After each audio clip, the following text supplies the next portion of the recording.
ಲೋಕಸಭಾ ಸದಸ್ಯರಿದ್ದಾರೆ, ನಿಮ್ಮೆಲ್ಲರಿಗೂ ಮುಚ್ಚಿಡೋದಿಲ್ಲ. ನಮ್ಮ ಕಡೆ ಎಸ್ ಟಿಯಲ್ಲಿ ನಮ್ಮ ಭಾಳಷ್ಟು ಮಂದಿ ಆಕಾಂಕ್ಷಿಗಳು ಅಭ್ಯರ್ಥಿಗಳು ಇದ್ದಾರೆ. ನಂತರ 2 ಲೋಕಸಭಾ ಕ್ಷೇತ್ರದಲ್ಲೂ ಎಸ್ ಟಿ ಅಭ್ಯರ್ಥಿಗಳು ಭಾಳಷ್ಟು ಮಂದಿ ಇರೋ ಕಾರಣ ಹಂಗಾಗಿ ಒಟ್ಟಾರೆಯಾಗಿ ಅವರೆಲ್ಲರನ್ನೂ ಕೂಡ ಚರ್ಚೆ ಮಾಡ್ತಾ ಇದ್ದೀನಿ. ನನ್ನ ಸ್ವಾರ್ಥ ಇಷ್ಟೇ, ದೇಶದ ಪ್ರಧಾನಮಂತ್ರಿಗಳು ನರೇಂದ್ರ ಮೋದಿಜಿಯವರು 2019ರಲ್ಲಿ ಕೂಡ ಸಾರ್ವತ್ರಿಕ ಚುನಾವಣೆಯಲ್ಲಿ ಪ್ರಧಾನಮಂತ್ರಿಗಳು ಆಗ್ತಾರೆ. ಆ ಪ್ರಧಾನಮಂತ್ರಿಗಳ ಜೊತೆಲೆ ನನ್ನ ಬಳ್ಳಾರಿ ಜಿಲ್ಲೆಯ ಒಬ್ಬ ಲೋಕಸಭಾ ಸದಸ್ಯರು ಕೂಡ ರೆಪ್ರೆಸೆಂಟ್ ಮಾಡ್ಬೇಕು ನನ್ನ ಬಳ್ಳಾರಿ ಜಿಲ್ಲೆ.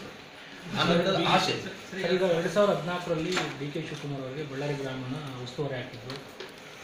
ಆವಾಗ ಅವ್ರು ಗೆದ್ದರು ಕೂಡ ಸಾಕಷ್ಟು ಇಲ್ಲಿ ಚುನಾವಣೆ ರಣನೀತಿಗಳನ್ನು ಕೂಡ ಮಾಡಿದರು. ಕೆಲವು ನಿಮ್ಮ ಲೀಡರ್ಗಳನ್ನು ಕೂಡ ಸಂಪರ್ಕ ಮಾಡಿದ್ರು. ಆ ಸಂದರ್ಭದಲ್ಲಿ ಅವ್ರಿಗೆ ಆ ಜವಾಬ್ದಾರಿ ಹಾಕಿದ್ರು. ನೋಡ್ರಿ, ನಾನು ಹೇಳೋದಿಷ್ಟೇ, DK ಶಿವಕುಮಾರ್ ಅವರು ಕಾಂಗ್ರೆಸ್ ಪಾರ್ಟಿಯಲ್ಲಿ ದೊಡ್ಡ ಹಿರಿಯ ನಾಯಕರು ಇರ್ಬೋದು, ಅವ್ರ ಹತ್ರ ಸರ್ಕಾರ ಇರ್ಬೋದು, ಅವ್ರ ಹತ್ರ ಅಧಿಕಾರ ಇರ್ಬೋದು, ಹಣದ ಬಲ ಇರ್ಬೋದು, ಎಲ್ಲ ಇರ್ಬೋದು. ಇದ್ರೆ ಕೂಡ ರಾಮುಲು ಅನ್ನೋಂಥ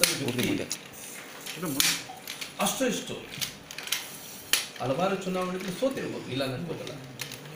ಆದರೆ ಸೋತ್ರೆ ಕೂಡ ನಮ್ಮದೇ ಆದಂಥ ಪಕ್ಷಕ್ಕೆ ಬೇಕಾದಂಥ ಕೆಲವು ಒಂದು ರೀತಿ ನಮ್ಮದೇ ಆದಂಥ ಶಕ್ತಿ ಇದೆ, ನಮ್ಮ ಕಾರ್ಯಕರ್ತರಲ್ಲಿ ಶಕ್ತಿ ಇದೆ.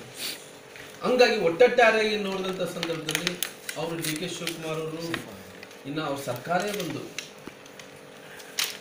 ಕುಂತು ಎಲ್ಲ ಒಂದೊಂದು ಬೂತ್ಗಳಿಗೆ ಅದು ಇದಿಲ್ಲ ಕುಂತ್ರೆ ಕೂಡ ನಮ್ಮ ಕಾರ್ಯಕರ್ತರು ನಮ್ಮ ಜೊತೆಲಿದ್ದಾರೆ. ನಮ್ಮ ಕಾರ್ಯಕರ್ತರ ಶಕ್ತಿನಿಂದ ಗೆಲ್ತೀನಿ ಅನ್ನೋಂಥ ಕಾನ್ಫಿಡೆನ್ಸ್ ಇದೆ, ನಂಬಿಕೆ ಇದೆ.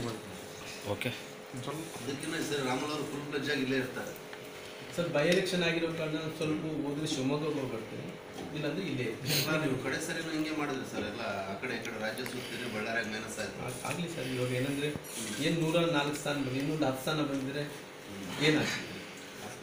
10 ಸ್ಥಾನ ಬಂದಿದ್ರೆ ಸರ್ಕಾರ ಬರ್ತಿತ್ತು, ಬಳ್ಳಾರಿಯಿಂದನೇ ಸರ್ಕಾರ ಬರ್ತದೆ ಸರ್. ಅದೇ ಅಷ್ಟೇ. ಭಗವಂತ ಎಲ್ಲೋ ಒಂದು ಕಡೆ ಏನು ಹಣೆ ಬರದಲ್ಲಿ ಏನು ಬರೆದಿತ್ತನೋ ಅದೆಲ್ಲ ಕೂಡ ಅದು ನಾವು ಅನುಭವಿಸಲೇಬೇಕು, ಏನು ಮಾಡೋಕ್ಕಾಗಲ್ಲ.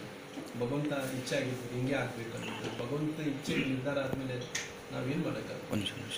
ನಾಳೆ ಅಂತಿಮ